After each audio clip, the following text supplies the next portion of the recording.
Barbas en Remojo, el podcast de Guayaquil.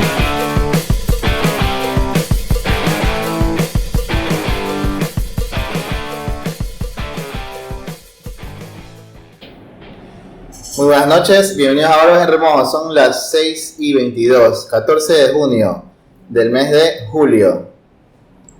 Del mes de junio. Tenemos aquí a Alejandro Varas. Alejandro Varas se dedica a publicidad, se dedica a seguridad informática, es un poco también filántropo, como ya han pasado por aquí. Y bueno, Alejandro, ¿cómo estás? Buenas noches, bienvenido. Hola, muchas gracias por la invitación.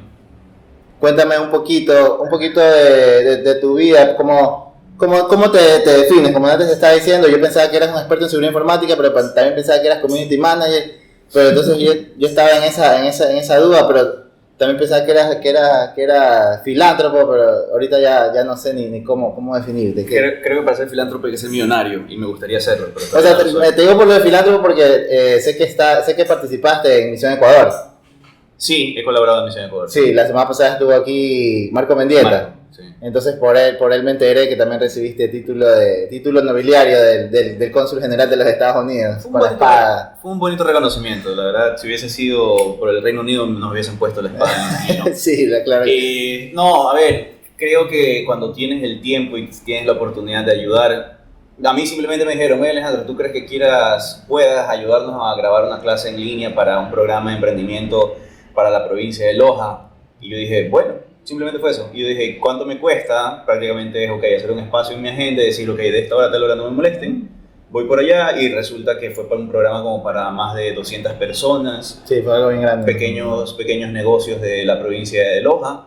Y meses después me llaman a decir, oye Alejandro, estás invitado a la Embajada del Reino Unido porque vas a recibir un reconocimiento. ¿De Estados Unidos? No, la Embajada del Reino Unido puso el lugar y ahí fue el cónsul de los Estados Unidos nos dio el reconocimiento. Pero es un reconocimiento, es prácticamente decir gracias por participar y gracias por ayudar. Pero igual, como dices, no es malo, pero bueno, gracias por decirme filántropo porque ahora me toca ser millonario para poder... para poder donar tu fortuna. Para poder, exactamente. Pero bueno, está bien. Cuéntame un poco de tu vida, de tu background. ¿Cómo llegaste a ser quien eres? Más o menos de tu infancia, ¿en qué momento te gustó la seguridad, la publicidad? Estudiaste ingeniería en sistemas. Ingeniería informática de gestión. Informática de gestión en la Santa María. Así es. Y cuéntame, ¿cómo esto te gusta? ¿Tú te consideras un nerd o no te consideras un nerd? ¿Qué es un nerd? Yo creo que me considero una persona un poco, ¿qué te puedo decir? Intensa cuando es de aprender. Pero no sé si eso es ser nerd, porque tengo entendido el estereotipo del nerd es el tipo que cree que sabe más que el resto y te lo demuestra de una manera un poco pesada. Yo soy, en cambio, el que aprende, el que sabe, y cuando se da cuenta de la oportunidad de poder compartir algo, lo enseña. Estoy ahí, y si alguien dice, quiero saber más, soy tu mejor amigo hasta que te canses. Entonces no sé si ser nerd es eso, no me molesta el término. Pero también mucha gente puede decir que ser nerd es un man como que... Inepto socialmente. Ajá, exacto, una persona que tiene problemas en llevarse con la sociedad por estar tan metido en su mundo. Sí, o sea, creería yo, no me incomoda ese estereotipo. La verdad es que prefiero que me cataloguen nerd hasta demostrarles que puedo bailar reggaetón y que puedo tener vida social y eso no pasa nada. Bueno, está bien. Bueno, cuéntame, ¿cómo llegaste a ser lo que eres?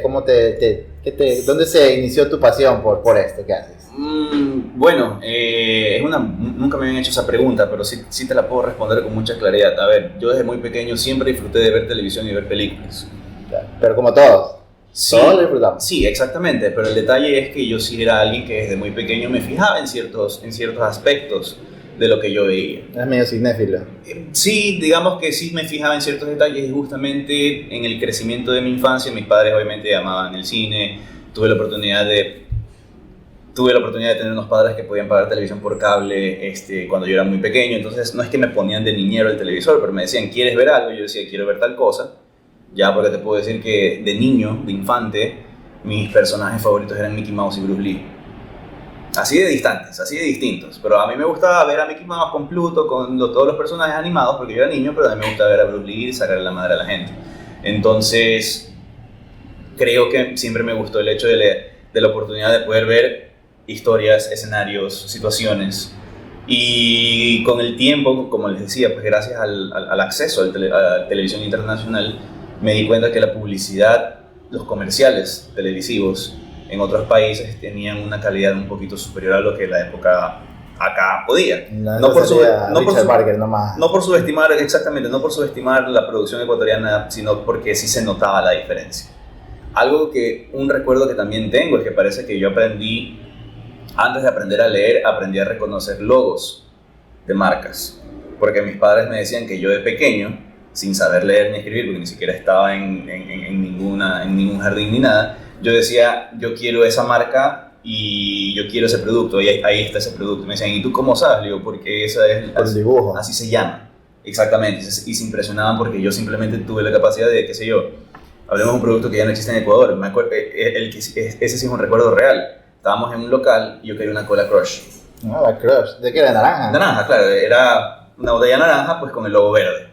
Y yo de chiquito, 2 años, yo les dije quiero una de esas. Y mis papás se quedaron impresionados. ¿Y tú cómo sabes leer? Le dije, ¿qué? No sé, ese ya luego me estoy inventando, pero esa es la botella.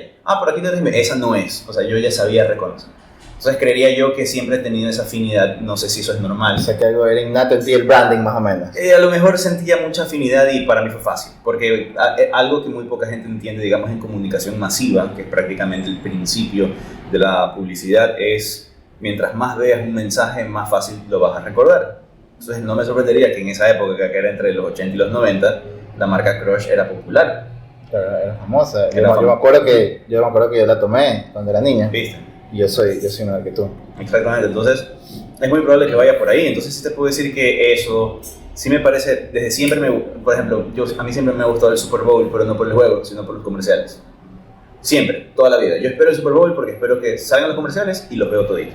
¿Desde cuándo me puedes decir que te gusta el Super Bowl? Desde pequeño. ¿Por qué? Porque siempre me llamó la atención por los comerciales. Yo te podría decir que honestamente, tal vez en la universidad aprendí lo que era el Super Bowl.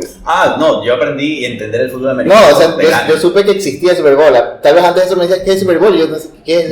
Yo era un supertazón, yo hubiera dicho. Yo era un infante y sabía la existencia de eso, pero por los comerciales.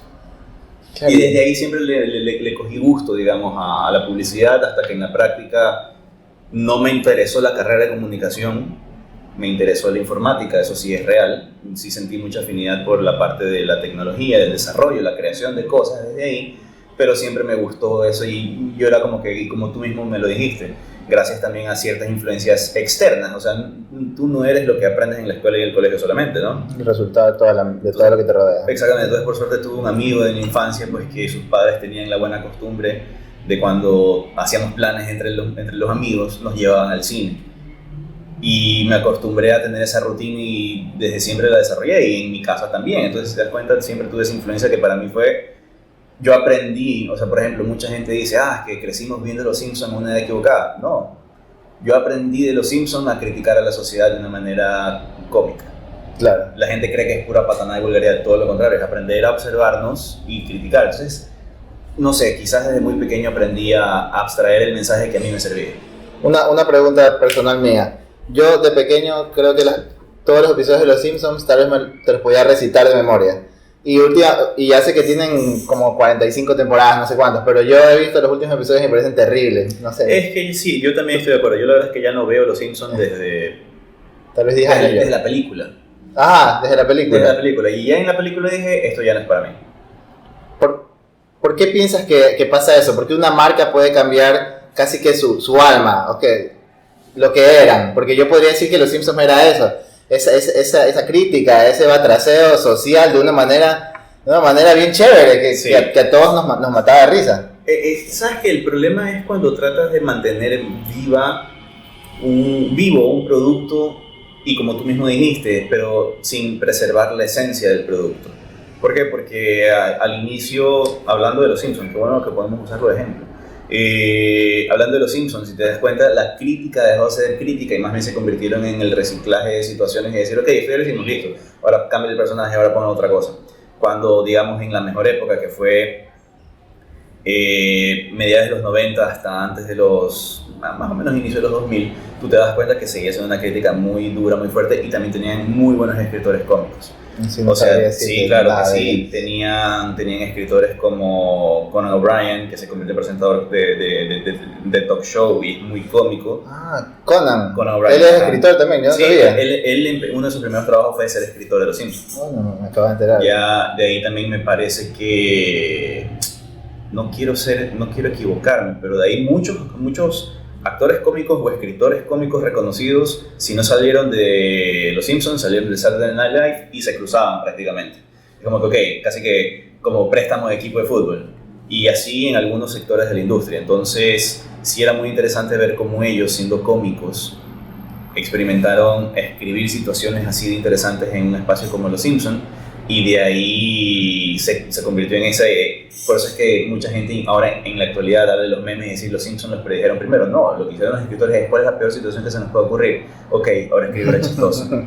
Claro. Bueno, ahora sí se puso un poco tendencia esto de Los Simpsons. Ajá.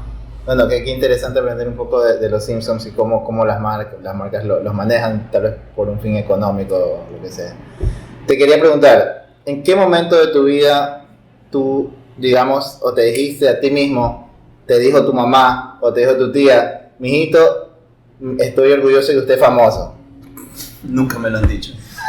y espero que no me lo digan. Pero sí te puedo decir. O sea, yo te puedo decir que no eres famoso como, no sé, Marian Sabaté, pero te puedo decir que eres una persona que te han llamado, o sea, te entrevistó Carlos Vera, has ido a canales de televisión, te sigue muchísima gente, y es un tema que, por lo menos por tu hashtag de qué está pasando con tus datos, es un tema que yo no diría que es tan convencional como para que la gente lo siga. Es un tema que es un poquito más tirado a la parte técnica, a la parte que la gente normalmente no le interesa. ¿En qué momento tu vida ya llegó al nivel en el que tú puedes decir, estoy influenciando gente, estoy moviendo gente, estoy haciendo un poquito, cambiando el mundo para mejor, empujando un poquito la rueda? El día en que las grandes empresas me mandaban productos gratis y me invitaban a eventos. No, a ver, sí te puedo decir que quizás podemos decir que tengo cierto nivel de exposición. Ya, ¿Cómo lo adquiriste? ¿En qué momento? Nunca aprendí a callarme, y ese fue, digamos, mi problema y mi ventaja. La verdad es que yo vengo de un hogar en el que tengo la suerte de tener una familia que simplemente me enseñó a expresarme, obviamente a aprender a respetar, pero cuando era el momento de hablar y opinar, hablé. Si eso me trae problemas, los veré venir. Si no me trae problemas, ahí voy. Y como te digo, para mí el concepto de fama es un tema de alta exposición y de estar en todos lados y querer la atención de la gente. A mí me da gusto que lo digas porque prácticamente, como lo entendí, es que tú me dices que lo que yo hice fue poner en relevancia un tema que no es necesariamente fácil. No es fácil de entenderlo, y chévere, ¿no? Y en efecto, de hecho, por eso es que he terminado en espacios televisivos muy importantes, con personalidades de televisión muy relevantes, y sí, por ejemplo, tuve la oportunidad de ir 2 veces donde Carlos Vera y ninguna de las 2 veces me mandó a la mierda, entonces yo estoy tranquilo con eso. Pero sí te puedo decir que el tipo muy, muy amablemente, entre cortes, nos decía, ¿sabes qué? Qué bueno poder hablar con personas como ustedes, porque también invitaban a otros profesionales de la rama, colegas, amigos, porque decía, porque ustedes, a diferencia de los políticos, no caen en apariencias, no mienten. Ustedes vienen a contar lo que saben. Y le dije, ¿qué es lo que venimos a hacer? Y más bien el tipo nos comenzó a dar una recomendación de vida prácticamente, porque el tipo sí tiene mucho tiempo en el medio, pues, y ese roce que tiene con los políticos nos dijo, no sean tan optimistas con este mundo, o sea, sean un poquito más... calculadores, tal vez. No, se me fue la palabra, pero justamente no seas ingenuo prácticamente, sino todo lo contrario. Ya...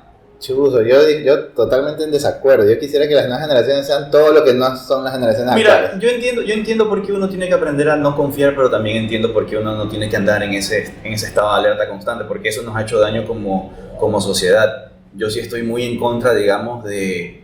Es difícil hacer negocios en Guayaquil, por ejemplo, siendo guayaquileño, porque el empresario tradicional, por no decirle empresario, lo primero que piensa es que tú vas con una propuesta para estafarlo. Pero porque vienen de la cultura del pateo, como le dice mi papá. Sí. Están acostumbrados a que, vienes a patear. Entonces yo tengo que actuar un poco agresivo a la defensiva hasta ver que si tus intenciones son reales y hay una oportunidad de negocio, hacemos el negocio. Y ni hablar en ciudades en las que no eres local. Claro. Entonces te ven, chuta, yo en el Guayaco, cuidado. Como que todo el mundo piensa que les vas a chorear si eres de Guayaquil. Exactamente, entonces sí creo que tenemos mucho que hacer. Aparte sí he visto que hay ciertas ciudades que aman hacer negocios con los guayaquileños porque, hola, ¿cómo estás? Listo, vamos. O sea, somos muy directos a la acción, muy directos a los resultados, pero todavía tenemos esas malas experiencias y me imagino que pasa en otras ciudades. Pero muy probablemente. A lo mejor es una situación nacional, no solamente local. Pero yo te puedo poner un ejemplo personal. A mí me encanta hacer origami. Bacán. La gente que me conoce pues sabe que en algún momento de mi vida, ahorita ya no hago mucho, podía hacer unos 200 origamis al mes. Wow. Y podía crear mis propios origamis, ya podía hacer lo que yo imaginaba. Wow. Nunca fui nadie en el mundo del origami, así te puedo decir. Ya, esta vez yo no quería ser famoso, nunca quise llegar a un museo, pero yo hacía lo que me gustaba y no adquirió relevancia nacional. No, el mundo empezó a decir, oye, mira este man, está haciendo los origamis, tal vez esto le sirva a los niños y que sea la nueva tendencia de parvularias, no sé, se me ocurre. Claro. ¿En qué momento tú te diste cuenta en el que solo expresar tu opinión? Porque yo siempre a mucha gente le hablé de origami sin parar y creo que me odiaba por eso. Pero ¿en qué momento tú te diste cuenta de que hablarle a la gente tenía un cierto efecto positivo y ahí es que empieza esto de ganar relevancia? ¿Cómo te das cuenta? ¿Cuándo te diste cuenta? Buena pregunta porque no es que lo tengo escrito en algún lugar, pero sí te puedo decir que con el ¿En qué momento de tu vida te acuerdas la edad en que tú dijiste, o tal vez empezó en el colegio que te diste cuenta que hacías un cambio, o ya te diste cuenta en tu vida profesional, o tal vez desde muy niño, quién sabe, y tú ya podías como que hacer esto de exponer tu idea y que la gente se dé cuenta de que tal vez tú estás diciendo lo que tiene sentido y que tal vez sería bueno hacerlo como tú dices y que tal vez sería bueno, no había en esa época el retweet, pero ahorita puedes entrar y sería bueno retuitearte. Ni Carlos Vera me ha hecho esa pregunta, muy buena. A ver, es una excelente pregunta. Sí te puedo decir que ¿sabes qué? Yo creo que fue mientras estaba en la universidad. Ya de grande. Sí, ya, porque sabes que siendo niño y siendo adolescente, créeme que lo que menos quería era pensar en mi futuro. Yo quería pensar en mi presente. ¿Por qué? Porque créeme que por lo menos tuve una buena infancia, ya que la trajiste a la discusión. Lo que sí te puedo decir es que ya aprendiendo a ser adulto, entendí la importancia de ser responsable, hacerme cargo de lo que tenía que hacer, hacerme respetar, porque también nuestra universidad nos enseñó prácticamente a hacernos valer por lo que somos y por lo que sabemos después de eso, que creo que tuve la oportunidad de poder estar en ese espacio en el que en serio no era solamente cumplir con las tareas, cumplir con las lecciones, sacar una buena calificación, sino desarrollé esta confianza en mí como para preguntarle a los profesores de frente, oye, ¿por qué tú me dices esto? ¿Y por qué me estás explicando esto? O quedarme en el break y decirle, oye, me llama la atención lo que dijiste hoy, ¿dónde más puedo investigar eso? Entonces... Claro, eso es algo que ahorita me hace recordar. En la universidad se tenía ese acercamiento que tal vez compañeros me dicen que en la SPOL, por ejemplo, no lo tenían. O sea, hasta por el nombre, tú lo podías tratar al profesor, cuando en otras universidades... Y yo en mis primeros años era un man que iba en pantalonetas, zapatillas y con una guitarra y sin bañarme. Chuta. Y mis amigos, después de que yo estaba con mis amigos, no, es que me voy a la universidad. Y me decían, ¿y así te vas a la universidad? A mí no me dejan, uno que era abogado, a mí no me dejan entrar si no estoy en términos. Y yo me reía, o sea, era un nivel, o sea, no lo podría explicar, pero creo que simplemente la universidad sabía en qué enfocarse y que era irrelevante para tu desarrollo personal. Aunque sí te puedo decir que con el tiempo yo sí estoy de acuerdo con los códigos de vestimenta en ciertos lugares. Obviamente no podemos comparar a un abogado que está obligado a vestirse así, a pesar de que nuestro clima nos obliga a vestirnos de otra forma. Sí. Entiendo porque quizás fue parte de tu desarrollo de tu propia personalidad. Claro. Y para ti en ese momento era importante decir, soy adulto, no me voy a bañar hoy y voy a llevar la guitarra y veamos qué pasa. Sí. Es como que quizás estabas probando esa pequeña experiencia de libertad hasta que te diste cuenta, no es lo que tengo que hacer siempre. Así como estoy valiendo harta. Exactamente. No, a ver, es completamente normal. Como te digo, a ver, yo igual repetí materias y a pesar de haber repetido materias, igual me terminé graduando con muy buena... o sea, terminé con honores. Sí, segundo lugar prácticamente, porque eran tres premios. Ya el equivalente, creería yo que vendría a ser como el equivalente de las universidades gringas al magna cum laude, no el summa cum laude, que es el máximo. Yo ahí medalla de plata. Bacán. Pero también fue por eso, porque me di cuenta, aguanta, no ha sido tan fácil como creía o no había sido tan manejable como yo pensaba. Me va a tocar esforzarme un poquito más porque no pienso atrasarme y no pienso dejar que esto me impida llegar a esta siguiente etapa profesional. Y como te digo, lo único que yo había hecho bien era escoger la carrera porque me gustó el concepto de la profesión. ¿Ya? Y de ahí me di cuenta que tenía mucha afinidad justamente en la parte en la que, lamentablemente por falta de tiempo, te puedo decir que yo soy el peor programador que puedes conocer en la vida. ¿Ya? ¿Por qué? Porque lamentablemente, inclusive en la universidad, me tocó ser esa persona que conversaba con el equipo, nos ayudábamos a organizarnos, y yo era el que daba la cara al profesor, o yo era el que daba la cara al tal. Entonces, es como que hasta por la experiencia académica terminé formando mi perfil en un perfil muy de comunicación hacia la profesión. Entonces, creo que por ahí también comienzan a nacer estas oportunidades de mezclar lo que sé con lo que estoy aplicando y lo que estoy ejerciendo. Bueno, Y lo que promuevo. ahorita que estamos hablando de tu vida profesional, toquemos dos temas. O sea, por un lado sé que te dedicas a publicidad y por otro lado es lo de seguridad informática, que en eso eres más como más comunicador, más que técnico. Sí. Ya. En el lado de publicidad, ¿qué haces? Cuéntanos así, en una manera que la gente entienda, ¿qué haces tú en publicidad? Porque mucha gente piensa, cuando yo conversé de ti, cuando dicen publicidad, todo el mundo me puso a preguntar, la gente piensa en community manager. Y yo tengo muchísimos amigos, o gran parte de mi círculo de gente que trabaja para sí mismos. Y todo el mundo odia a los community managers. El 90% de los community managers son solo personas que saben usar Canva y suben eso a Instagram. Y te cobran por eso. Entonces, no hay gente que casi que no ha estudiado, o no sé si habrán estudiado ya, eso no te lo puedo decir. Ajá. Pero la gente, por lo menos el término, la palabra community manager, la gente no la quiere. La gente que se gana su pan no la quiere. Pero la gente lo asocia con publicidad digital específicamente. Sí, el community manager es un rol dentro de la comunicación digital. No nos olvidemos que igual hay personas que deciden meterse en eso porque encontraron una forma de sobrevivir. Lo malo es que no siempre lo hacen bien porque subestiman el esfuerzo que está por detrás. Créeme que Canva sí te salva la vida de vez en cuando. Yo uso Canva para todo. Te saca apuros. Yo no sé pero nada de Canva. Sí entiendo el rechazo, pero sí te puedo decir que en marketing digital específicamente, el community manager es un rol de muchísimo. Eso es lo que yo también aprendí en la universidad. El asunto es justamente lo que todo el mundo piensa que él es el que hace todo, el que casi que analiza los datos, diseña, el que pauta, el que hace todo. Eso también ya sí. No sé. En mi caso, lo que yo estoy haciendo ahorita, digamos, lo que me paga las cuentas mensualmente es la dirección de compra de medios integrales. La compra de medios integrales es decirte en qué espacios publicitarios tú debes aparecer para que tu marca tenga presencia y tenga buena recordación y que la gente quiera comprarte.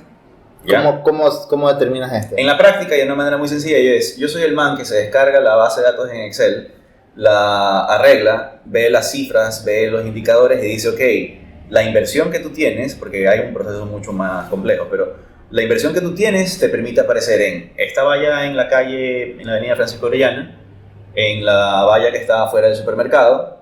Ahí hay unos tótems que están dentro del supermercado que también te pueden servir, y puedes aparecer en Instagram y puedes aparecer en Google en resultados de búsqueda, ¿ya? Por un valor de tanto al mes, y estos van a ser los resultados que te ofrezco.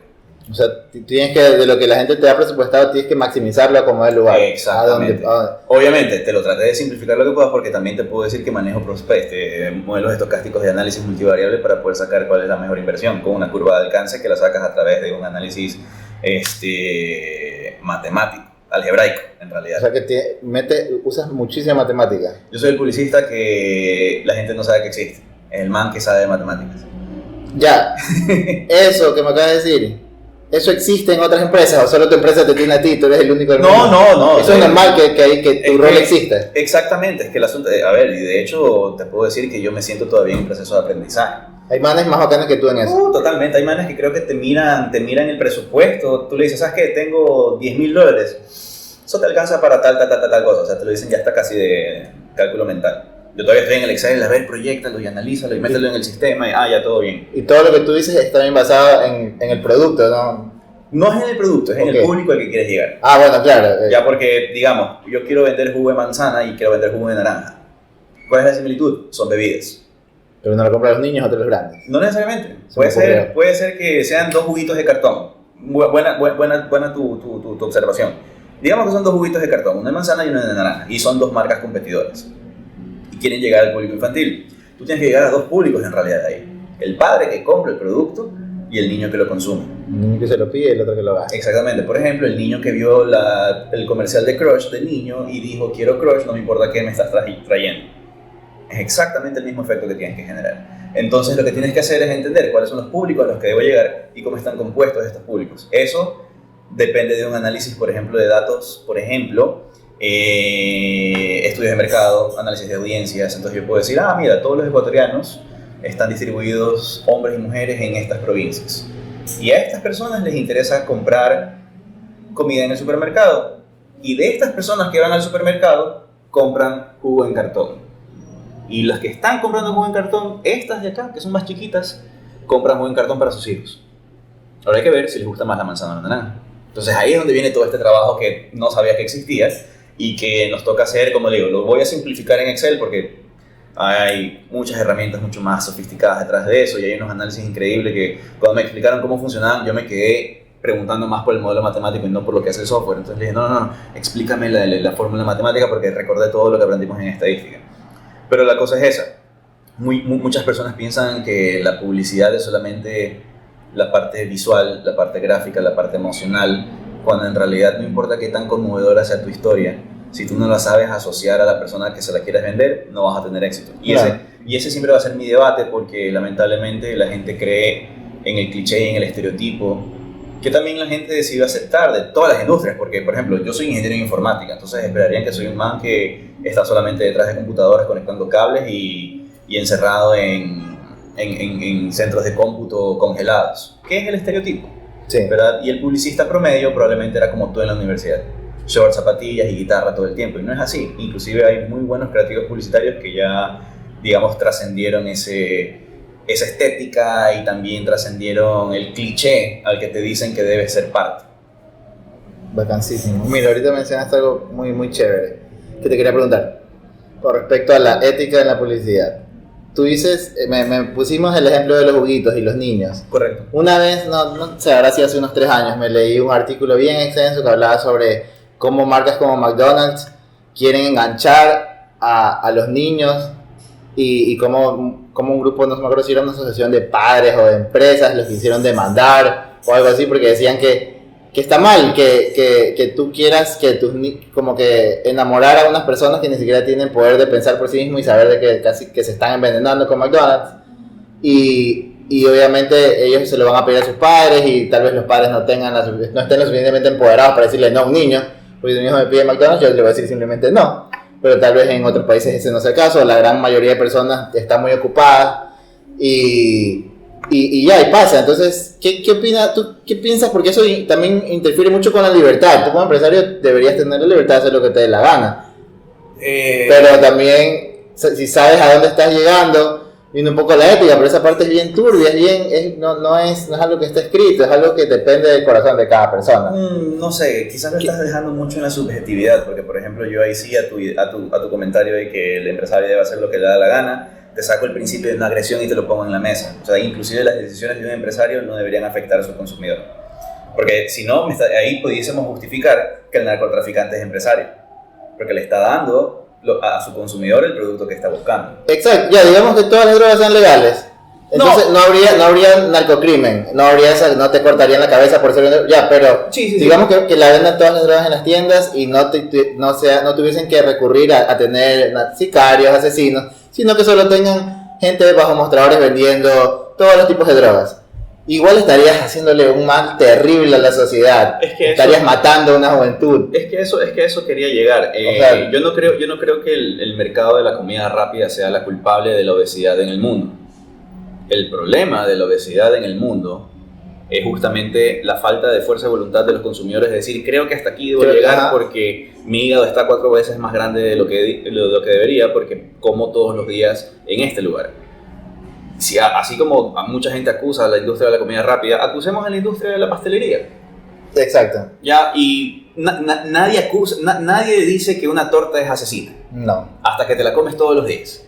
y te das cuenta que tus niveles de azúcar superan lo que deberías. Entonces, si te das cuenta, el problema es la falta de discernimiento de las personas, pero el asunto pero el asunto es tal cual. ¿Por qué tiene que venir un grupo organizado a tratar de criminalizar una actividad económica? Porque también, hablemos de Estados Unidos, que es uno de los países con el mayor índice de obesidad en el mundo. Sí, creo que es el número uno. Creería yo que no podemos decir que el culpable es la industria, ni de la comida rápida, ni de la publicidad, porque al final del día ellos están cumpliendo su propósito. Al final quien puso la plata es quien se está envenenando. De negocios, exacto, porque ¿qué pasa? Volvamos al ejemplo. ¿Qué pasa si yo en lugar de vender jugo de naranja, vendo la naranja? Y te comienzo a decir, consume naranjas. Pero ¿qué pasa? Lo que muy poca gente sabe es que el consumo excesivo de ácido cítrico te hace daño a los dientes. Y dañar tus dientes también te afecta en tu salud integral. Entonces, ¿la naranja es asesina? No. La persona que lo consume demasiado. Exactamente. Entonces, hay un grado de responsabilidad y de consecuencia que todo empresario debe tener, ¿verdad? Porque entiendo, el empresario es el que está hecho para poder generar retorno económico y poder sostener su negocio.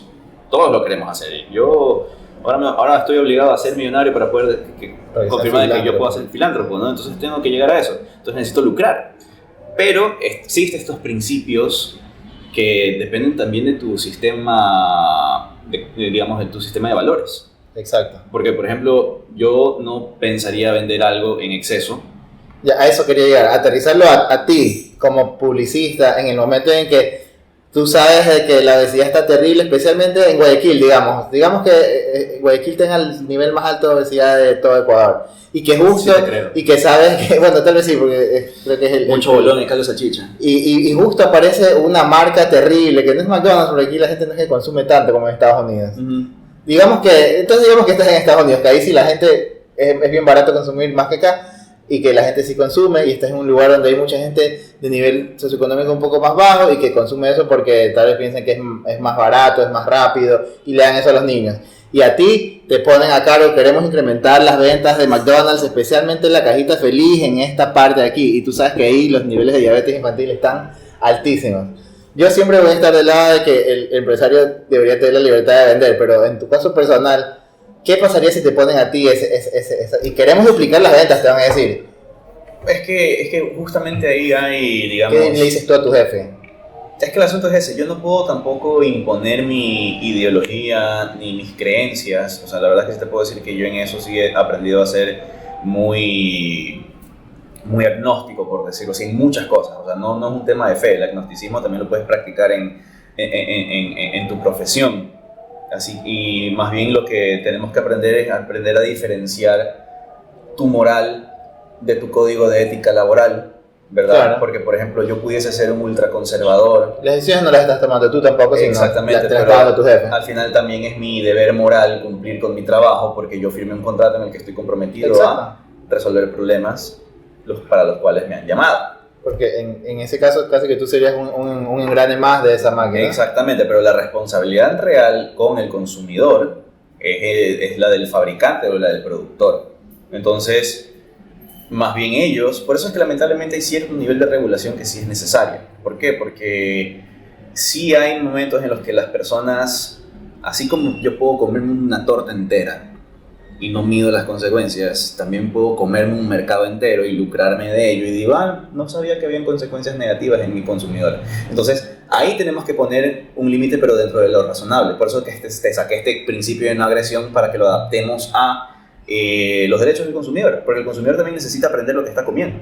Te puedo decir, hablando de alimentación en el Ecuador, ¿Por qué tiene que saber si no le interesa ni a él? ¿Por qué el Estado tiene que decirle aprenda, hijo? Porque un consumidor, es que no hablo del Estado, hablo del productor. El productor porque un consumidor educado es un consumidor leal a la marca.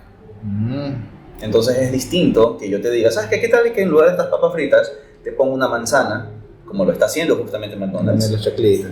O los choclitos, exactamente, para que puedas disfrutar de lo que quieres de nosotros, que es la hamburguesa, pero lo balanceas un poco con lo demás, porque no vas a comer todos los días ese mismo producto porque te va a matar. Te va a pasar con el pescado.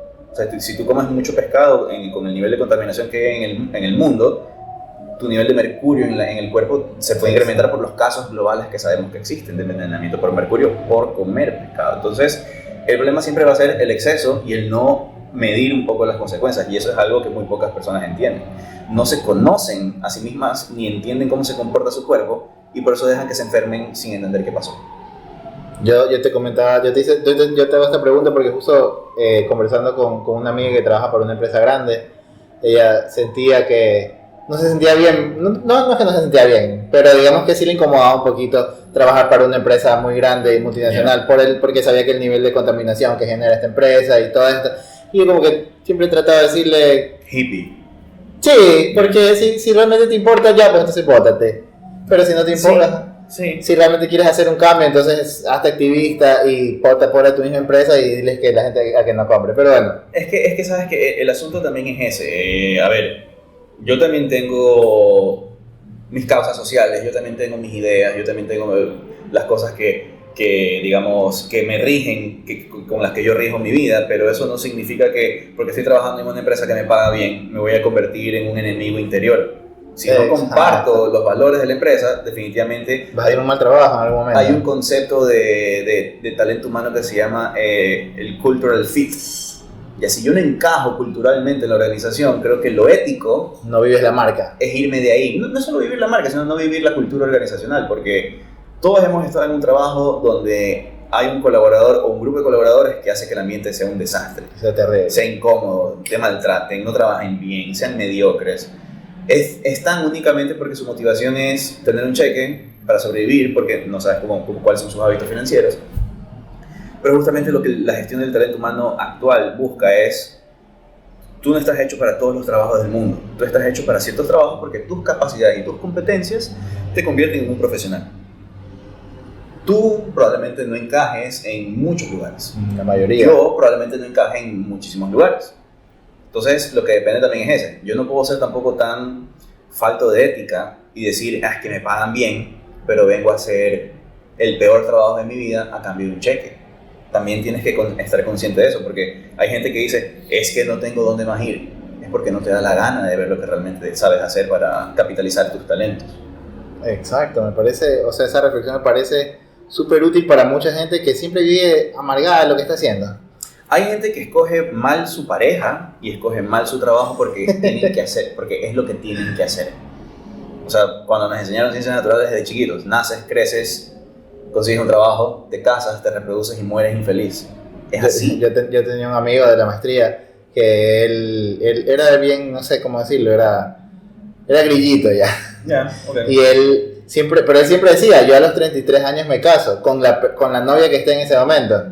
Y yo le decía, ¿pero por qué? Y el man como que ni siquiera le daba importancia, no le parecía algo relevante para su vida decirlo, pero yo le decía, ¿por qué? Si yo no conozco a nadie en mi vida en esa época, le decía, pues tal vez nunca me caso. Él, no, a los 33 años me caso. Y no, es que así tiene que ser, me decían, no, y a mí no me importa, no, yo me voy a casar. A los 33 años me voy a casar con quien esté. Y me parecía una idea bien loca, cómo te meten eso de niño, pero bueno, ya... Eso. Es que, a ver, ahí sí creo que podemos hablar de la evolución del pensamiento del ser humano. A muchas personas las educan con una mentalidad fija. Y es eso, necesito cumplir con esto, si no, no soy persona. En cambio, decir, sabes que si no lo lograste, date cuenta por qué no lo lograste y mira si puedes cambiar de propósito. Y te puedo contar una anécdota. Un proyecto que fue, digamos, el fracaso que necesitaba para tomar una decisión. Ya. Un proyecto que yo traté de sacarlo adelante, pero lamentablemente ni el equipo con el que yo estaba colaborando en ese entonces me estaba ayudando y el cliente definitivamente no le dio la gana de ayudar tampoco, entonces simplemente no avanzó. Entonces, después de una muy buena reunión con la persona que es la representante legal del cliente y yo y algunas personas del equipo con quienes no hubo tampoco buena relación porque simplemente no querían encajar en este proceso, porque lamentablemente cuando se habla de tecnología a veces te cuesta adaptarte a eso. A la salida tuve una conversación muy amena con esta persona y lo penúltimo que me preguntó es, bueno, y después de todo esto, ¿qué piensas hacer profesionalmente? Como que me quedé callado porque me agradó la pregunta que me hizo y dije, sí, es verdad. Definitivamente esto no fue agradable, definitivamente este servicio como tal ya no está siendo muy rentable. Lo intenté porque obviamente quería ver hasta dónde podía llegar y obviamente ganar lo que acordamos ganar, pero decidimos mutuamente decir hasta aquí llegamos porque definitivamente ninguno de los dos quiere avanzar con este servicio. Y dije, la verdad no lo sé, creo que me está gustando mucho la parte de medios publicitarios. Y ahí fue que te lanzaste para Y de ahí fue que me cambié de rumbo. Ya, pero si te das cuenta, a la gente le da miedo, uno, tener errores en su vida, porque nos han enseñado que el error te condena. Ya, sí te puedo decir que eso es, considerando la fe que profesas, veo que es muy católico, que nos hacen pensar que estamos condenados a sufrir para siempre por un error. Es muy católico. Y mucha gente se castiga a sí misma diciendo... Yo no soy católico, por si acaso, si quieres habla más de los católicos. No, tranquilo, no, es que lo digo porque obviamente veo que profesas el judaísmo por tu apariencia y porque tienes un rabino. Y pienso que es muy católico porque el catolicismo mal aplicado es eso. Es enseñarte a sufrir porque nacimos para sufrir. Y bueno, a ver, hasta el budismo lo dice, pero el budismo inclusive te lo dice haciéndote entender que hay sufrimiento en el camino, pero siempre después de ese sufrimiento hay un resultado final. Que por algo estamos llegando a ese punto de realización en el que, exactamente, en que decimos valió la pena por algo. Exactamente, entonces lo que a mí me parece que le hace falta, ya hablando de religión, que creo que era la controversia que querías en la conversación, es que creería yo que el católico contemporáneo, en lugar de odiar su religión, debería entender la filosofía detrás de su religión, que es lo que nos hace falta un montón. Porque solamente te quieren asustar con la Biblia y no te dicen la cantidad de filósofos católicos y cristianos que existen que complementan el estudio de la Biblia. Yo personalmente pienso que el católico promedio es ignorante en su religión. Sí, no le enseñan. Es que repiten lo que les dicen. Es ese pensamiento, esa mentalidad fija que nos quieren obligar a tener. Y cuando tú preguntas por qué, en lugar de explicarte el por qué... porque te vas al infierno. Exactamente, castigo divino. Más rápido, si sigues preguntando más te van a hundir en el infierno. Si me vuelves a preguntar ahorita mismo te vas. Ahorita mismo. Entonces pienso que se lo aplica en todo y como te digo, y yo tengo amigos que son muy católicos y más bien gracias a ello tienen una vida bastante ordenada. Pero yo siempre les pregunto y en lugar de explicarme me quieren adoctrinar. Es como que ya, pues déjame ser como soy, les digo. Yo te pregunto porque tengo curiosidad, no porque quiero estar ahí. Pero primero firme aquí, ñanito. Exacto. Yo ya tengo mis papeles católicos en regla, por suerte. ¿Tú hiciste apostasía? Yo estoy hasta confirmado. Ya. Sí. Pero no has hecho apostasía. No. Bueno. Por eso creo que hasta ahí tengo los mínimos necesarios Está bien. para ser considerado un ciudadano de bien. para que cuando mueras por lo menos saques B. Claro, cuando me cierren la puerta en el cielo. No se te cierran las puertas. Ya, quería cambiar un poco el tema, porque dije que te iba a mencionar dos cosas. Una, la parte de publicidad. La otra, datos seguros. Claro que sí. ¿De dónde nace tu famoso hashtag? Que también es una página, es tu blog. Sí. ¿Qué empezó primero, el hashtag o el blog?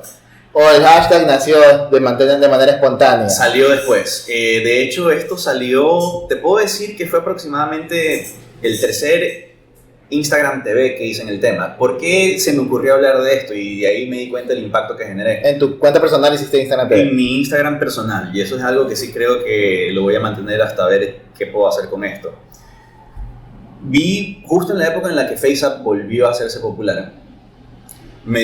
Yo decidí prestar atención a la noticia y decir, ok, FaceApp, sí, todo el mundo está, mira, soy hombre, mira, soy mujer, estoy viejito. Mira lo que hice tu foto. Yo, ok, y cuando comienzo a darme cuenta que la gente está exponiendo su cara en una aplicación que no sabes de dónde viene, ya que no sabes a quién debes demandar por si ocurre algo con los datos biométricos que estás entregando, que ya voy a llegar a eso. Y cuando comienzo a escuchar a mi familia y a leer a mi familia en el grupo de la familia, decir, qué bacán esta aplicación, descárgatela, yo dije, bueno, por mi familia voy a investigar. Comienzo a investigar y resulta pues que había una gran zona gris en sus términos y condiciones de ese momento, que fue en el año 2019, aproximadamente junio del 2019, ¿ya?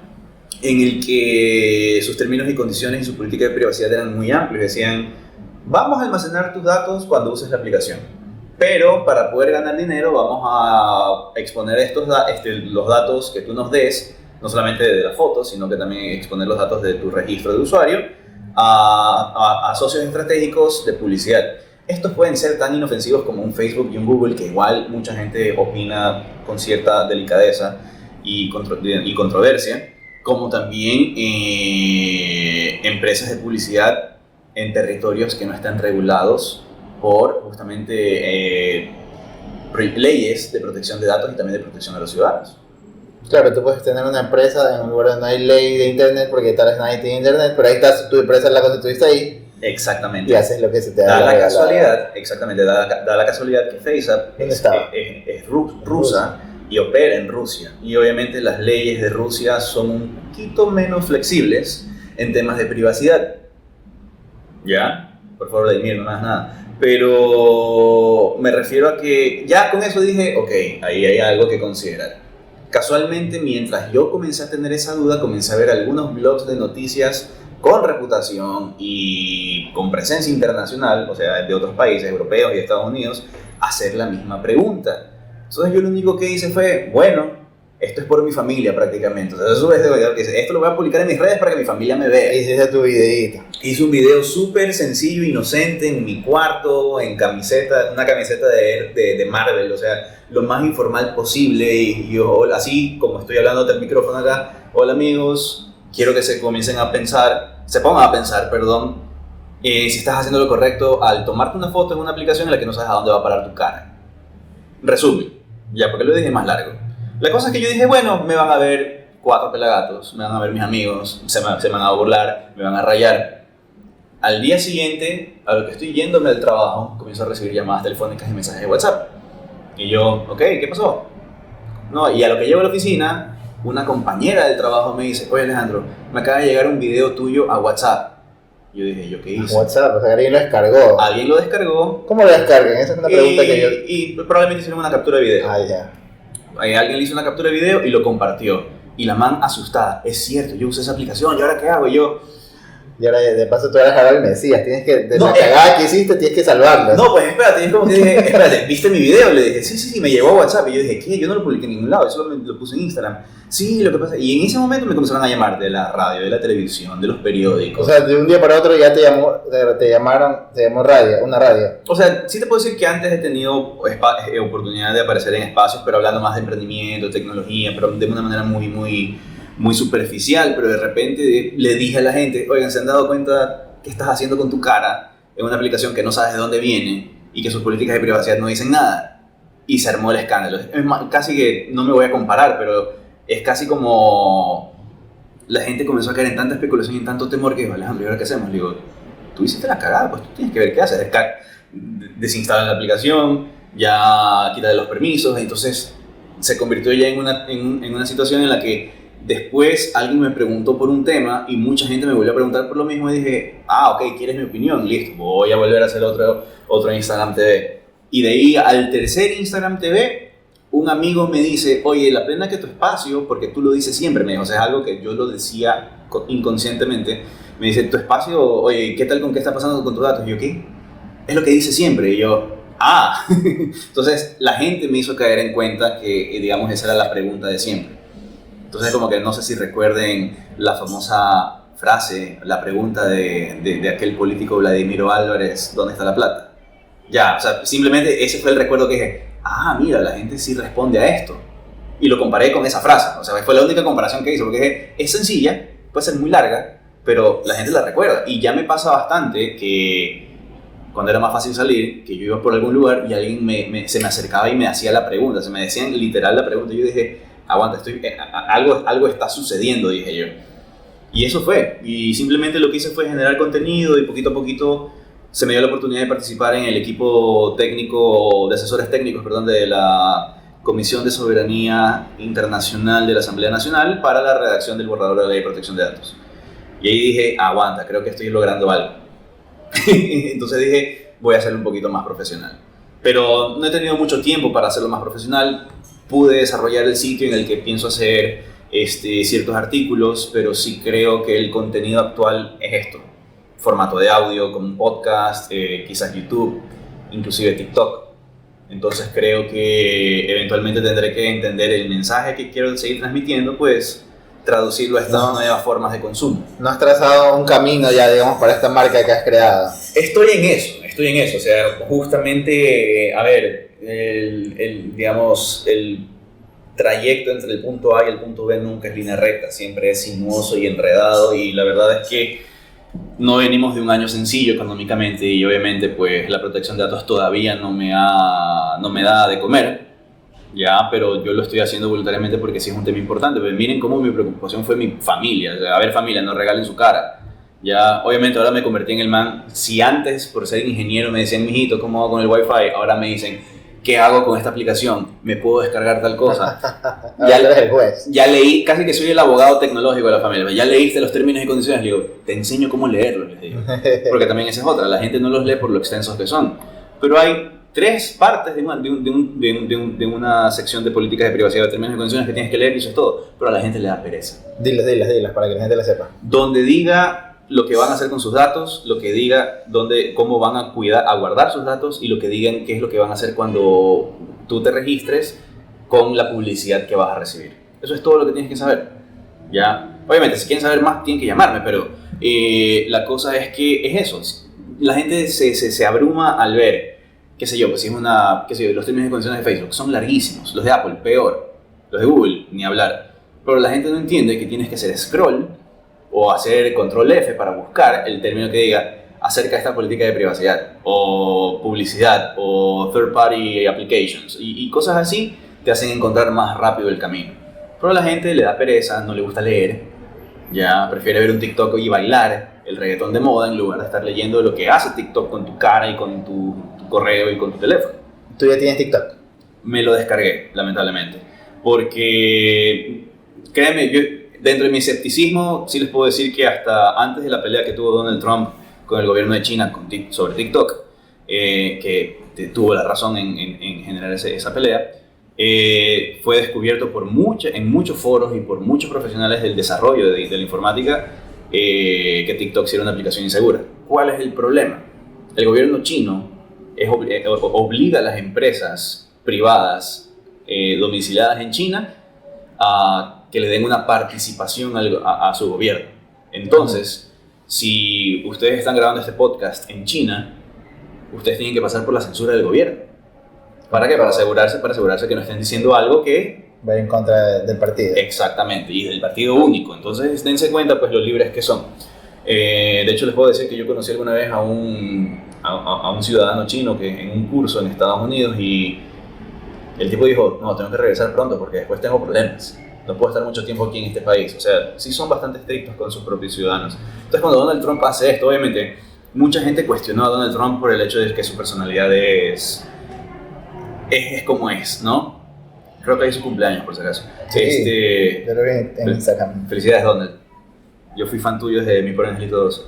El asunto es ese. El tipo tuvo una razón muy válida, porque el tipo prácticamente lo que hizo fue a nivel sociopolítico decir qué está pasando con los datos de mis ciudadanos. Entonces tú te identificaste con Donald en ese momento. Mira, yo sí te puedo decir que fuera de la controversia mediática, yo sí creo que Donald Trump dejó muchas cosas que valían la pena considerar. Ya fuera de que, digamos, él también se dejó llevar mucho por sus creencias un poco negacionistas del virus, de la vacunación, del libre tránsito de las personas sin mascarilla. O sea, sí hay ciertas cosas que uno puede cuestionar, pero como todo en la vida, no todo es blanco y negro. El tipo sí dejó muchas cosas en política exterior y también en negocios en su país que ayudaron a que ese país no colapse. A mí me gustó mucho la administración de Donald Trump, más que la de Biden. Sí, o sea, igual el tipo está recién empezando. Me parece admirable que ya haya vacunado un gran porcentaje de sus ciudadanos y la verdad es que no he visto más. Y que le dé la oportunidad a los migrantes, a los turistas legales, pues que vayan a vacunarse también, que me parece también algo muy, muy noble y muy necesario porque tiene un fin económico al final del día, ¿no? Claro, van los turistas y la vacuna realmente es barata. Exactamente, o sea, después de irte a un CVS a vacunarte, pues de ley te vas a ir a un Food Rockers y estás comiendo. Y ya gastas más de lo que cuesta una vacuna. Exactamente, entonces creería yo que por ahí hay una oportunidad. Entonces, como te decía, y lo que hizo, y este conflicto sociopolítico que se generó, permitió que TikTok o ByteDance, que vendría a ser la empresa padre de TikTok, se asocie con Oracle en Estados Unidos, y no recuerdo qué otra empresa más, creería que era Walmart, para poder generar digamos, servidores donde puedan almacenar los datos de los ciudadanos estadounidenses. Para que no estén en China. Para que por lo menos los datos de los ciudadanos estadounidenses estén protegidos dentro de las regulaciones de Estados Unidos. O sea, si creo un TikTok, pongo país Estados Unidos para que se vaya allá, ¿no? O eso no importa. Pensaría que sí puede ser así de fácil, pero no investigado. Ya, pero lo que yo hago es prácticamente, estoy de vuelta en TikTok porque sí me lo hice para entender la aplicación en su momento. Cuando leí que era insegura dije, chao, pero no he creado contenido. a lo mucho he hecho un par de likes así en las cuentas que estoy comenzando a seguir. No me bajo nunca TikTok. Porque estoy aprendiendo, ¿no? Sabes que sí me he dado cuenta que es bastante adictivo. El consumo, digamos, el objetivo de TikTok es tener tu atención. Toda aplicación de redes sociales busca tener tu atención. El asunto es quién la mantiene más. Y justamente, volvamos a una referencia de Los Simpsons, y justamente estos cortes rápidos y transiciones rápidas, como cuando Los Simpsons fueron a Japón y les dio epilepsia por ver... Eso son los Transformers. Exacto, el equivalente a los robots gigantes. Pasa con TikTok, tú estás ahí todo el día, estás enganchado, ya sabes que, y generas dependencia, porque ahí sí, no quiero meterme en la neurología, pero digamos una ciencia por debajo de eso, demuestra que el consumo de internet y de redes sociales y este constante intercambio de likes y de notificaciones genera ciertos disparos de ciertas hormonas que son las mismas hormonas que se levantan cuando consumes drogas. Dopamina o algo así. Sí, ¿no? creo que es la dopamina, porque la serotonina es la que desarrollas cuando estás haciendo ejercicio. Sí, dopamina. Entonces, es casi como estar consumiendo cocaína. Te estás haciendo adicto. Y te haces dependiente de las redes sociales para sentirte bien. Por eso hay gente que a veces tiene un mal día y lo que hace es tomarse un selfie y después de un mes te das cuenta que es puro selfie. Y no quieren reconocer que ahí pasa algo. Entonces, son esas pequeñas como que observaciones empíricas que también hay que tomar en cuenta, porque es como que, oye, pana, ya hay mucho selfie. Eso, personalmente, a mí todo lo de los selfies, TikTok, redes sociales en general, a mí, yo tengo un concepto, o sea, cada vez mi concepto referente a la humanidad como grupo de personas va cayendo para mí. Yo sí te puedo decir que sí hay manera de hacer buen uso de todo, porque por ejemplo, mi red social favorita sigue siendo Twitter. Y Twitter en este momento es una favela llena de delincuentes prácticamente. No, Sí, tú no puedes decir nada bueno sin que haya alguien que te quiera odiar. Por ejemplo, me pasó antes de ayer, un amigo mío, le dije en Twitter, porque lo vi comentar algo súper sencillo y como lo conozco y somos amigos, decidí responderle ahí. Le dije, oye, ¿sabes qué? Porque era sobre el uso de la mascarilla. Le digo, ¿sabes qué? Yo creo que inclusive después de que el país esté vacunado y que ya podamos salir normalmente, yo voy a seguir usando mascarilla. Y el man me dice, ¿sabes qué? Yo también, porque no me he vuelto a enfermar y a mí no me ha vuelto a dar gripe desde el encierro. Entonces, eso para mí es un gran ejemplo de que hay ciertas prácticas que hay que mantener. O sea, la nueva normalidad debería implicar ciertas cosas. En Asia lo hacen. Apareció un tipo de la nada diciendo, ustedes dos son unos idiotas. O sea, estábamos diciéndonos, es como que yo te diga a ti, oye, ¿sabes qué? Yo voy a seguir usando mascarilla porque me parece beneficioso, no me ha vuelto a dar gripe. Y tú vengas y digas, qué idiotas que son. Y es como que yo estaba hablando con él. La conversación era abierta, pero bueno, bienvenido a ti. Pero leí el comentario y lo dejé pasar. Pero alguien más se metió a pelear con ese otro. Pero es que el idiota eres tú. Entonces yo dije, bueno, ahí los dejo. Entonces si te das cuenta, me parece entretenido inclusive eso, porque la gente no entiende que una red social como Twitter, pero también pasa en TikTok, está hecha para exacerbar las emociones. Entonces yo puedo decir, qué buena que es la torta de chocolate. Pero le dices cantando y bailando. Puede ser, porque ya te voy a decir algo de eso, porque yo puedo decir en Twitter escrito, qué buena que es la torta de chocolate, como me emoji de la torta, del pastelito que hay ahí. Y alguien me va a decir que eres idiota, que tienes en contra de la torta de naranja. O yo estoy en la dieta keto, ¿por qué hablas del chocolate? O sea, son así. En TikTok pasa algo que puede ser inclusive un poco más denigrante, que cuando eres joven y actúas ahí según la tendencia, porque TikTok es lo que nuestras madres nos advirtieron, o sea que si tus amigos se lanzan del puente, tú también, pero challenge. Entonces los peladitos bailan y tratan de ser populares porque piensan que eso es lo que los va a hacer personas en ese momento, y aparece gente que te llena de odio, qué feo que eres, qué gordo que eres, qué horrible que eres, a ti nadie te quiere, y esas cosas también a personas con una personalidad en proceso todavía o muy débil, muy frágil, les ha afectado muy mal. Entonces, y ahí es donde aparece el cyberbullying y todo eso también, que es, digamos, lo malo de estar en internet. Lo malo siempre de estar en internet es el cyberbullying. Es que vivir tiene cosas buenas y tiene cosas malas. O sea, tú no puedes ir por el mundo sin convertirte en el blanco de alguien que te considera una amenaza o que te ve muy inocente y piensa que te puede depredar. Entonces, es así. Solo que pienso que, o sea, por algo lo llaman la generación de cristal, porque todo... ¿Sabes qué? Yo creo que la susceptibilidad existe en todos lados, porque yo le puedo decir a alguien muy ultraconservador lo que pienso respecto a su forma muy rígida de ser y se va a ofender, como también puedo decirle a alguien que es muy frágil emocionalmente, que tiene que aprender a ser un poquito más duro y se va a ofender, porque no es malo ser sensible, o sea, Claro. Yo puedo decir, ¿sabes qué? Me conmueve pensar en mi abuelo o en mi sobrino recién nacido. Pero hay otras cosas que dices, no, es que tu forma de pensar no me parece. Y ahí está la ofensa. Siempre va a haber ofendidos en esta vida. Sí. Por eso hay que saber divertirse con los ofendidos.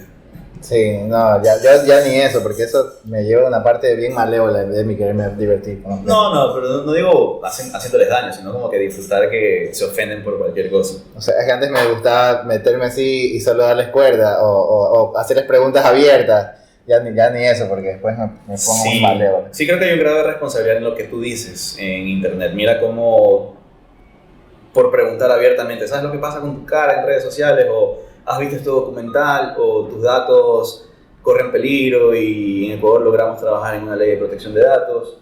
La gente lo ve como algo bueno, pero también yo pudiese ser el típico man que increpa a todo el mundo y que exhibe la privacidad de todo el mundo como que si fuese mi derecho. Y estoy justamente contrarrestando todo lo que estoy, de lo que yo realmente he hecho. Claro. Entonces es como que tú tienes el poder ahí, tú decides en qué quieres contribuir. Cuéntame, Alejandro, el momento top de tu vida profesional hasta ahora. El momento top de mi vida profesional. ¿Sabes qué? Una vez tuve la oportunidad de participar en un programa que me llevó a un congreso en Ginebra, en Suiza. Oh. Sí, vacancísimo. En la época en la que Lenín Moreno vivía ahí en Suiza y no lo pude ir a visitar. Era como el loco que te recibía en Panamá. Claro, no, sin guatita, sin nada, no. La cosa es que estábamos en un lugar porque era un teatro abierto y yo era parte de una comunidad llamada Global Shapers, que es una iniciativa para jóvenes organizada por el Foro Económico Mundial. El Foro Económico Mundial, al igual que Global Shapers, también tiene una iniciativa llamada Young Global Leaders, que es casi como que el relevo generacional de los Global Shapers. Comienzas en una edad muy early millennial y cuando estás comenzando a crecer y desarrollarte y encontrar tu espacio y tienes el presupuesto, porque esa cuesta bastante, te conviertes en un Young Global Leader.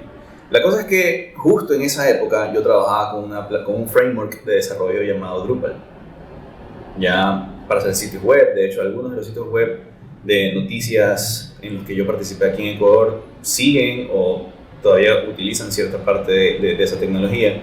Algunos la odian, pero funciona. La cosa es que yo estaba ahí en el evento y yo había participado ya en foros internacionales de la comunidad Drupal, y resulta que en ese evento estaba el creador del proyecto. Y yo lo alcanzo a ver a la distancia, porque para esto era un tipo como de 2 metros de alto. Entonces yo estaba conversando con los amigos que hice en el lugar, y no sé por qué me dio por mirar al otro lado del auditorio. Y era como el Steve Jobs de tu mundo. Y lo reconocí. No era como el Steve Jobs de mi mundo, pero me dio gusto conocer a alguien que está vivo y estoy utilizando su tecnología. Entonces yo lo vi, y hay una regla de etiqueta muy interesante fuera de Ecuador, que es cuando hay 3 personas conversando en un evento social y aparece una cuarta, una automáticamente tiene que irse. Ya, eso no sé si funciona aquí, pero sí me he dado cuenta que sucede mucho en Estados Unidos y en Europa. La cosa es que yo voy súper fan porque el tipo genuinamente me caía bien, porque el tipo creó un proyecto de open source, de libre distribución en el mundo, para que la gente que desarrolle pueda utilizarlo y que pueda desarrollar su negocio, que pueda desarrollar sus proyectos sin un costo. Creó como una especie de cloud para estos proyectos. Entonces ahí es donde está la plata. Entonces, ¿qué pilas el man en dar algo al mundo, pero a la vez también encontrar el espacio donde el tipo haga dinero? Y justo yo había firmado un contrato en ese momento para un cliente, para meter la tecnología que le habíamos hecho a este cliente en su nube. Entonces yo como que tengo el derecho de ir a hablar. Estabas empapada en ese momento. Claro, pues, y yo llegué y justamente esta regla de 3 personas, y yo me paro ahí, y yo, hola, y le digo, ¿tú eres este man? Él se llama Dries Wittert, es un belga. Buena gente. Y a mí me valió, o sea, estábamos con un periodista del New York Times, un fotógrafo del New York Times, y el tipo que se fue porque se incomodó por yo aparecer muy fan, así, a querer saludar pues al referente de mi industria. Y yo, hola, ¿cómo están? Dries, quiero hablar contigo, ¿cómo vas? Oye, yo soy de Ecuador, yo trabajo con tecnología y acabamos de firmar un cliente con el que estamos alojándolo en tu nube. ¡Wow, qué bacán! Entonces el tipo se emocionó de verdad y yo le hablé de todo lo que estábamos haciendo, pues, y fue bacán. porque el tipo se sorprendió de lo que nosotros en Ecuador habíamos hecho para nuestro cliente, que casualmente se convirtió en un referente en su empresa, porque era una multinacional. Nos llamaron de México y de Francia a preguntar por qué hicimos lo que hicimos, y como que es lo que teníamos que solucionar acá, y se convirtió como que en el parámetro técnico de la época. ¿Ya? Sencillo, igual era algo súper sencillo, pero me pareció muy interesante que no lo habían resuelto en otro lugar.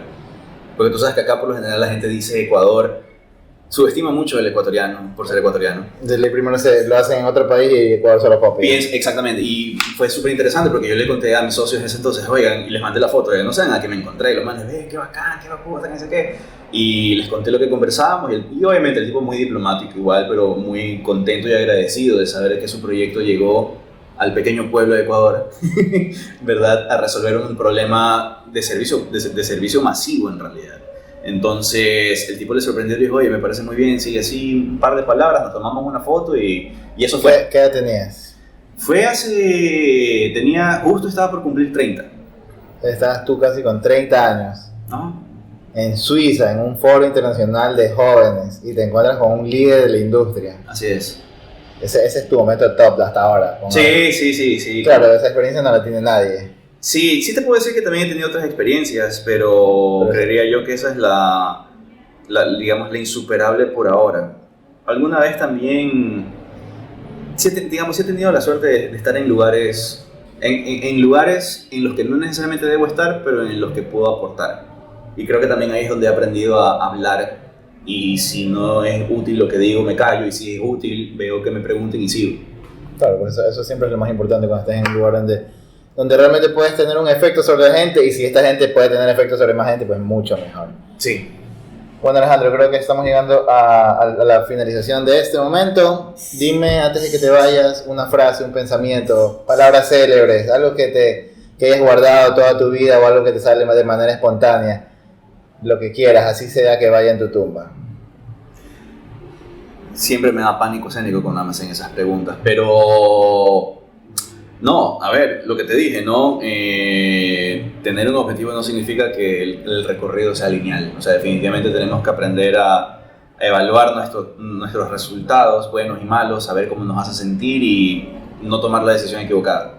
A veces la decisión impulsiva es la equivocada y la racional también. Hay que saber cuándo detenerse, darse una pausa y decir, estoy haciendo lo que debo hacer, me estoy ganando la vida como debería hacerlo, o cuál es mi siguiente paso. Y pensar más bien en quién quiere ser ya mismo.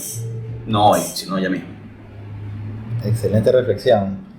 Bueno, con eso nos despedimos en Barbas en Remojo. Y bueno, para los que nos están escuchando, espero que lo piensen y esta noche se vayan a dormir pensando en qué está pasando con sus datos. Muchísimas gracias, Alejandro. Gracias a ustedes. Muchas gracias por la invitación.